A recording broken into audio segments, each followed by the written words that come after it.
Thanks for joining us today. We're very excited to be releasing the final version of the Integrated Resource Plan for the state of Connecticut. I think folks may be familiar that DEEP is statutorily charged with doing a recurring assessment of our state's future electric supply needs and the potential means to meet those needs. The IRP, it's something that predates or is familiar to jurisdictions that are still vertically integrated, but when Connecticut deregulated 20 years ago, there was a determination to continue to do integrated resource planning.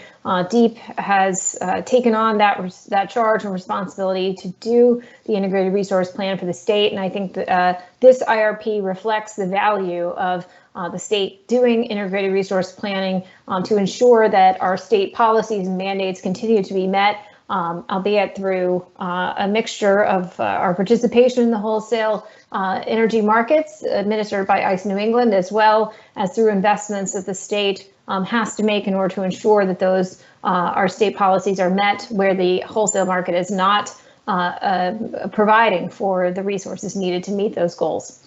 An integrated resource plan is composed of an assessment of the future electric needs and a plan to meet those in the future. It's integrated in that it looks at both the demand side with respect to conservation and energy efficiency resources, as well as the supply side, including traditional conventional generation, as well as investments in new renewables, and storage and other resources, including transmission that are necessary to produce low emission or generation that contributes to meeting the state's goals of a cleaner, cheaper, more reliable energy future. This IRP incorporates extensive stakeholder feedback and engagement that was involved in the development of the draft IRP in 2020, as well as feedback from the public that we received after the IRP was released last December. We have incorporated and adapted several changes and updates to the IRP that you'll be hearing about today in this final version. Of course, the centerpiece of this IRP is that it is the first Connecticut IRP to assess pathways to achieve a 100% zero carbon electric supply by 2040. This is something that DEEP was directed to do, to evaluate by Governor Ned Lamont in Executive Order number 3 issued in 2019. Consistent with the Executive Order 3, this IRP commits to achieving the zero carbon electric sector goal and demonstrates that that's achievable through multiple pathways that maintain a reliable electric system. The IRP focuses in the near term on areas of reform that are essential to facilitating that transition to a zero carbon electric sector, recognizing that that's a midterm target, of course, by 2040. The plan also includes recommendations for immediate and near-term steps that need to be taken to keep Connecticut on a path to achieving a significantly decarbonized electric supply. That includes a continued focus on regional market reform, modernized transmission, investment in energy efficiency, storage, and zero carbon renewables, guided by robust and transparent stakeholder engagement. We believe all of those investments will be essential for continued progress towards a decarbonized electric system that is equitable, affordable, and reliable. As we highlight the recommendations and the action, and especially the action steps that DEEP is taking today to begin the implementation of this plan, it's important to also reflect on the progress that the state has made over the last 2 decades in advancing affordable and decarbonized and reliable electric supply through a variety of programs and investments. In 2000, oil and coal-fired generation accounted for approximately 22% and 18%, respectively, of the total electricity consumed in terms of megawatt hours in New England. As of 2019, oil and coal now collectively account for less than 1% of the region's electric generation. And this progress in reducing reliance on coal and oil are largely the result of a number of factors, many of them including increased investment in energy efficiency. For more than 2 decades, Connecticut has been investing in energy efficiency through our conservation and load management programs, which have led to the increased installation of energy efficiency measures in residential homes and commercial and industrial facilities. And these successfully installed measures have cumulatively produced 70,900 megawatt hours in savings, reducing the need for 1,000 megawatts worth of new power plant capacity, while reducing the energy bills of participating customers all across the state. At the same time, Connecticut, over that 20-year period, Connecticut has made serious advances in increasing the supply of grid-scale renewables in our state and around the region. Back in 1998, Connecticut established our renewable portfolio standard to spur investment in renewables by mandating that an increasing portion of the state's electric needs to be supplied by certain types or classes of renewable resources. Our RPS goal for 2020 stands at 29% of supply, expanding up to 48% by 2030. But I will note, starting in 2013, we recognize that the ISO New England wholesale energy market design is not compatible with bringing forward the investment in grid scale renewables that are necessary to achieve our RPS targets. And so at that point, the state resorted to directly procuring grid scale renewables through competitive RFPs for long-term power purchase agreements. Since 2013, the DEEP has procured 710 megawatts of grid scale solar and 1,108 megawatts of offshore wind over 8 separate procurements, harnessing a competitive framework to drive down the price paid by all ratepayers for this clean energy supply. And our IRP confirms that Connecticut has enjoyed price declines in those procurements for renewable resources that are consistent with the price declines that we've seen occurring at the national level. So that reliance on using competitive RFPs for these bilateral contracts continues to be a successful tool. At the same time, Connecticut has increased behind the meter renewable supply. So again, 20 years ago, or even more, in July of 1998, Connecticut first authorized net metering for small renewable resources. We expanded the program in 2007. And of course, it's that these tariffs are continuing to be adapted and modernized through proceedings ongoing at PURA. The net metering program in Connecticut currently supports distributed generation across more than 45,000 customers. And so we have nearly 416 megawatts of distributed solar, 45 megawatts of distributed fuel cells that have been developed over the life of these programs. So a significant success story in expanding behind the meter renewable supply, which is providing a lot of different benefits in terms of bill savings for participating customers, avoided distribution and transmission investments, as well as effective demand reduction at the customer premises. Finally, we've also seen progress in terms of preventing the retirement of baseload nuclear zero carbon resources.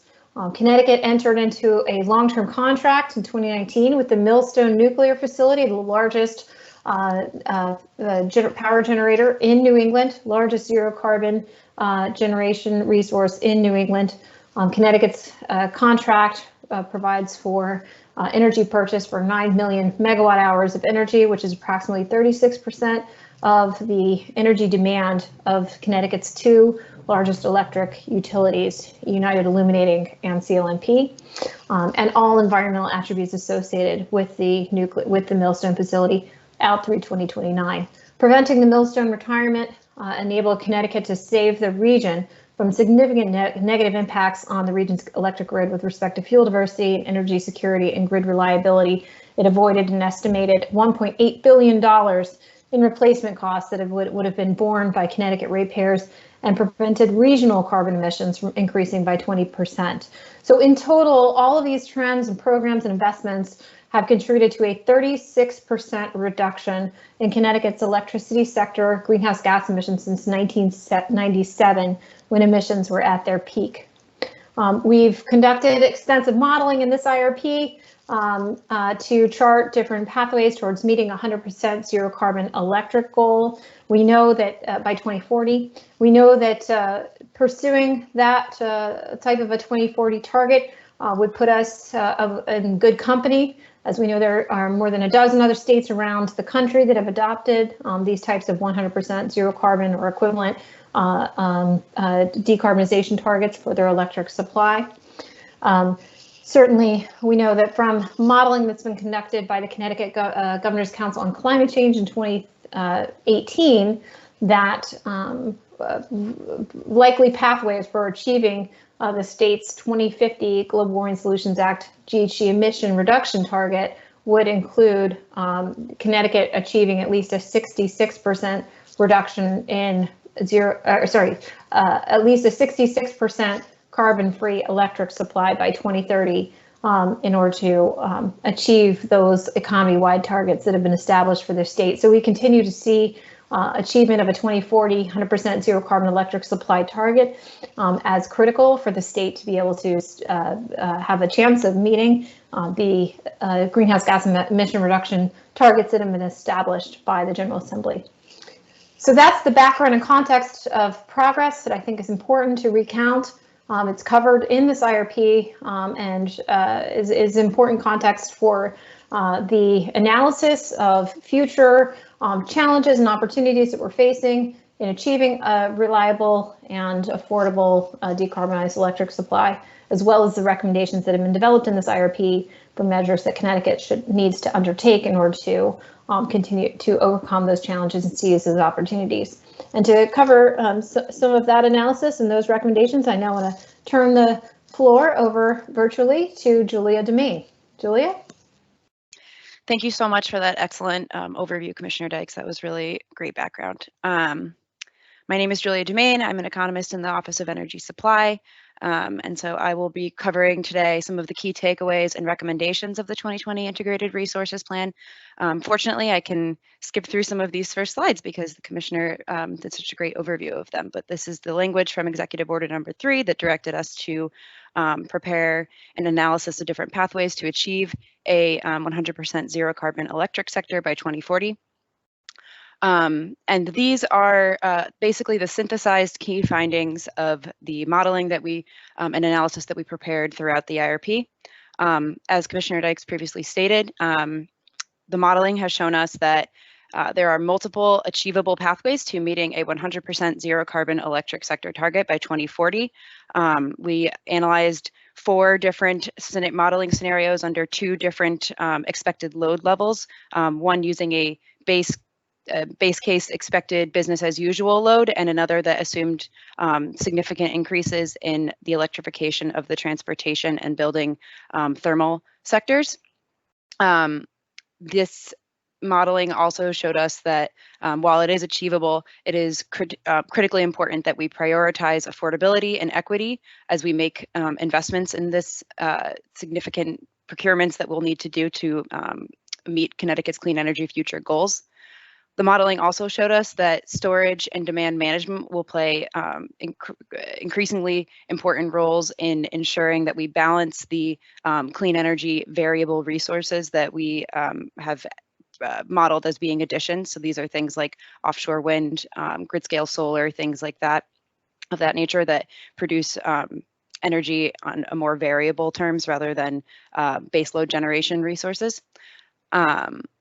We also prepared some modeling that looked at the fact that our existing transmission system is really constructed around supporting conventional energy resources that are located close to where the electricity is being consumed. And that as we begin to put our generating resources farther away, so these are things again like offshore wind and land-based wind, our transmission system will need to be upgraded and expanded to meet our regional clean energy capacity additions and to help avoid any other issues like curtailment. Commissioner also touched on the fact that our contract with Millstone has produced significant benefits for the region, but this contract is expected to expire in 2029. However, our modeling showed that the retention of this resource beyond that contract will be another significant factor in how much more and how quickly Connecticut needs to procure new clean energy resource additions, and we'll talk a little bit more about that in the next slides. And then finally, we did not model some developing resources or technologies rather that are starting to become a big area of focus. Things you may have heard of include, green hydrogen, which is produced using clean energy rather than natural gas. And these technologies could help decrease reliance on natural gas resources that are used for reliability purposes. So the 2020 IRP is organized into 6 key objectives. The first really focuses on decarbonizing the electric sector, and this is where all of the modeling that we prepared is housed and discussed. We also look at reliability in this section and just really trying to evaluate without showing any preference or indication for any specific pathway, but really just starting to look at the different costs and benefits that we would weigh with each different pathway that we could pursue given current technology and knowledge. Objective 2 focuses on really the wholesale energy markets of New England and their effect on Connecticut's and other states' abilities to meet their reliability and decarbonization goals. Over the past decade, the self-supply rights that were originally a core piece of the settlement that created the forward capacity market in New England have really deteriorated. Under the current capacity market design, any new self-supplied resources, so these are resources that enter the market by themselves, need to meet a minimum offer price requirement, also known as the MOPR. And the MOPR sets a price floor below which no new entrant may offer its capacity unless it can prove that its actual costs fall below that price floor. But rules like the MOPR, which were originally intended to prevent any abuse of market power, are affecting Connecticut's, like I said, and other states' ability to meet our zero carbon electric sector supply goals, because the price floor is also applied to resources that the state procures rather than just self-supplied resources. And the state is procuring these resources not in the pursuit of exerting market power or suppressing prices, but in the lawful and legitimate pursuit of our policy goals and our buyer side preferences for clean energy. So essentially, this means that our renewable energy resources that we procure to meet our clean energy goals are not able to count in the capacity requirement that the ISO New England uses for resource adequacy, and ratepayers must pay twice for capacity and to meet these goals. So this is something that we are really focused on, and I will get into some of the specific recommendations around this objective in the next slide. Objective 3 builds upon that discussion and looks at the fact that Connecticut has some of the highest, if not the highest, electric rates in the nation, and building energy affordability and equitable access to all of our clean energy programs is absolutely essential in ensuring that we have an affordable and equitable clean energy future for all ratepayers in the state of Connecticut. Again, objective 4 continues this discussion even further, looking at the historical deployment of natural gas resources and how those have affected Connecticut's ratepayers. And this sort of expands on the discussion in objective 2 and sort of tying how the wholesale markets have resulted in significant number of natural gas and other emitting resources being built in Connecticut, often causing environmental justice issues and most significantly impacting our most underserved and overburdened communities. However, this objective also recognizes the fact that renewable energy resources that do not generate emissions also could have consequences depending on how they are sited and permitted. And this includes looking at what are the most beneficial and best practices for siting resources like renewable solar, and looking at things like how do we avoid building on prime farmland or core forest or things like that. We also discuss the need for looking at best practices of offshore wind siting and permitting, and how to minimize all negative impacts from that. Objective 5 focuses on what we had previously mentioned in an earlier slide, that our current transmission system, I'm getting a bad network quality indicator. Can everyone still hear me? Okay, great, thank you. Our current transmission grid was built to support conventional generation resources, again, that are easily controllable and dispatchable, and are located close to where the energy is being consumed. But to reach our state decarbonization goals, it's going to be necessary to upgrade our grid to fully unlock the potential of our clean energy resources that we procure. So we really need to address several key issues in the pursuit of this. And the first is really to look at, how do we optimize and make the best use of our existing transmission assets, and then looking at different ways to affordably and equitably make those upgrades. We also need to determine how to most cost effectively integrate our offshore wind and land-based wind resources, again, that are located far from where energy is being consumed. We also need to synthesize the way that we integrate distributed generation resources, such as behind the meter solar or storage, at the same time that we're integrating these grid scale variable energy resources. And then lastly, the current methodology that the ISO New England uses to conduct transmission planning is a more reactive process. And the states are currently all working together to promote a more collaborative and proactive process that will allow us to have more strategic planning to reduce costs and integrate as much clean energy as we need.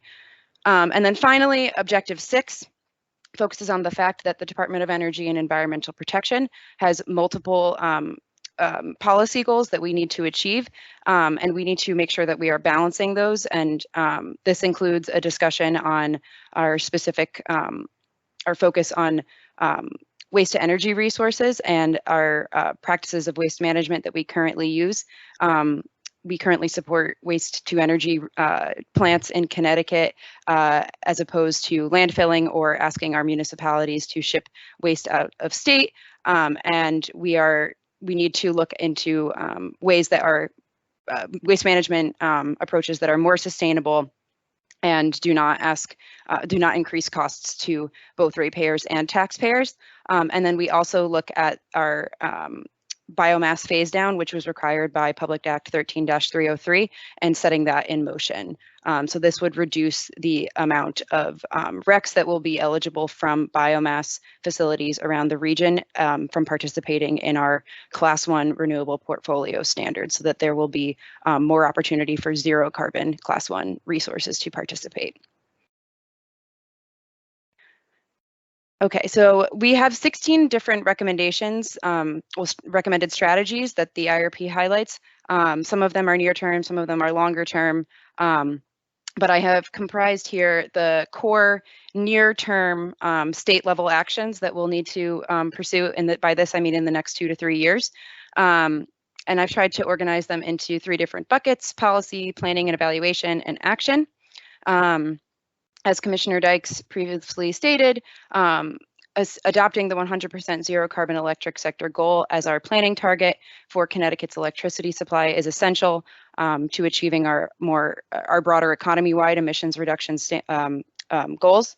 Our statutes require that DEEP ensure that we meet these minimum emissions reduction goals. And decarbonizing our electric sector will provide the state with the flexibility needed to reduce the emissions produced in the other sectors. We also should pursue adopting appliance and building efficiency standard regulations and codes. Connecticut has adopted energy efficiency standards for products in the past, but there currently are a set of standards that we could adopt that are not preempted by the federal government. That would produce significant savings for all Connecticut ratepayers, and building codes. Also, there's efficiency building codes that we can adopt that will improve efficiency and increase equitable access to energy efficiency for all consumers, because it will be the baseline standard, and this will help ensure enduring energy savings for the state of Connecticut. As I was previously discussing on the last slide with our waste to energy and waste management strategies that we're pursuing, Connecticut should look into and consider assigning our Class 2 alternative compliance payment revenues towards sustainable waste management measures. So in other words, the payments that electric suppliers have to make to the state of Connecticut when they are not able to meet their Class 2, which is waste to energy, supply or RPS requirements, they pay that to us, and the state could consider using that and reallocating that into sustainable waste management grant funds, but this would require statutory changes. The IRP for planning and evaluation, there's a lot of different recommendations here that we'll need to pursue. So the first one is objectives 1 and strategy number 5 really focus on the different contingencies that will influence how we actually pursue a 2040 100% zero carbon target. When we conducted the modeling, we used what was known and knowable, and then used some sensitivities to test different future scenarios. But things are constantly changing. This includes things like, expectations around what happens with millstone, how our already contracted resources come online, if there's delays or if they get canceled, or if they come on faster. This could also change things. The pace of electrification, et cetera. So the state has identified that doing a regular analysis of this will help us ensure that our procurement schedule is as optimized as possible. We also need to look into state level levers that we can use to protect ratepayers against the abuse of supplier side market power in the wholesale markets. And this is something that the state is still evaluating and trying to understand, and this will probably require stakeholder input. We also will submit requests to PURA to evaluate different modifications to our RPS compliance, such as looking at, is it in the best interest of the Connecticut ratepayers to retain RECs, and then also looking at how behind the meter solar PV impacts our RPS and whether that is affecting the integrity of the RPS. Oops, sorry. We're also going to, this was something that we heard a lot of comments on, was the importance of energy storage resources in Connecticut. And while the modeling does add significant amounts of energy storage, we also recognize that there could be other innovative opportunities for storage in the state of Connecticut. PURA has recently released its final decision in docket 17-1203 REO3, looks at behind the meter storage, but we would specifically be looking at grid scale storage resources, but also could expand to other uses too. We need to solicit public input into our emissions accounting for the electric sector so that we are more accurately reflecting emissions reductions produced by our investments in clean energy. So that will be another process that we initiate. Recently, our microgrids and our microgrid grant program was expanded last fall to include resilience measures more broadly as well. And given the potential for future federal grant funding as well, the state really needs to look at how to best leverage these two different sources of funding together so that we can develop a cost-effective and really strategic project pipeline of resiliency projects. So this will include both microgrids and other resiliency projects. We also need to access data from our municipal power cooperatives so that we can understand their progress in deploying clean energy and how that plays into the way that we the progress that the state has made with our two largest EDCs. And then finally, actions that we need to continue taking. Over the summer, we initiated the Sustainable, Transparent, and Efficient Practices for Solar Development proceeding. This is a stakeholder process that looks at identifying the best practices of siting for renewables, specifically solar in Connecticut. And this really comes out of Objective 4, which I was discussing earlier, the importance of looking at the impacts of solar and how it's sited in Connecticut. The findings and conclusions that are produced by that process will help inform our next zero carbon renewable energy procurement that we need to begin undertaking in order to continue progress towards our 100% zero carbon electric sector goal. We need to continue supporting historic levels of DG resources, which have been historically produced by our programs like LREC, ZREC, RCIP, virtual net metering, things like that. And of course, with a significant focus on ensuring that low-income customers can access these programs and ensuring that we continue to increase their availability there. And then finally, the importance of workforce development in the energy industry is only going to become more and more important, and this is something that we're seeing nationwide, of course. And so Connecticut is coordinating with our sister agency, DEEP is coordinating with our sister agencies to develop a plan for our workforce and transition that is equitable and just, and also meets the needs of our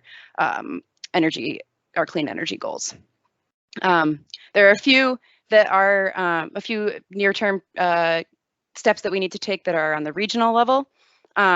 We sort of already covered these things, but we do need to pursue wholesale market reform and improvements to the transparency of the governance of the ISO New England, and pursue for market rule changes to ensure that our resources that we procure in pursuit of our goals are not exempt or excluded from the ISO New England capacity market. And this is currently underway at the New England Energy Vision process. I'm sure we can send that link to the webpage that's been developed for that later. This is a joint collaborative effort between the New England states and has participation from ISO New England too. Similarly, we need to continue working with our the other New England states on transmission planning process, also being pursued through the vision, the New England Energy Vision process. And then finally, our next step in the biomass phase down required by Public Act 13-303 is to initiate a proceeding that helps to identify if there are any resources that would be exempt from this Public Act. This is the last slide. Just wanted to highlight some key changes between the draft and final IRP. We did have extensive stakeholder process. We had 2 technical meetings as well as 2 public hearings following the release of the December draft IRP. And we received over 90 separate comments from individuals. And these motivated us to make the following changes. So the IRP is a very long, dense document that includes a discussion of many, many topics, and we recognize this. And so we heard that there was a need to try and enhance some of the content clarity and organization to make it more accessible to more users and readers. So we tried to do that. We increased the specificity of some of our recommended actions. We provided further updates on our work in addressing energy equity and justice. And then we also included a more detailed, as I previously stated, discussion of opportunities for storage and energy efficiency resources in this plan. And then also added more detailed discussion on the importance of grid security, specifically cybersecurity and resilience and microgrids. As well as some high-level overviews of the comments received on the thermal RPS. Okay, and that is the end of my slides.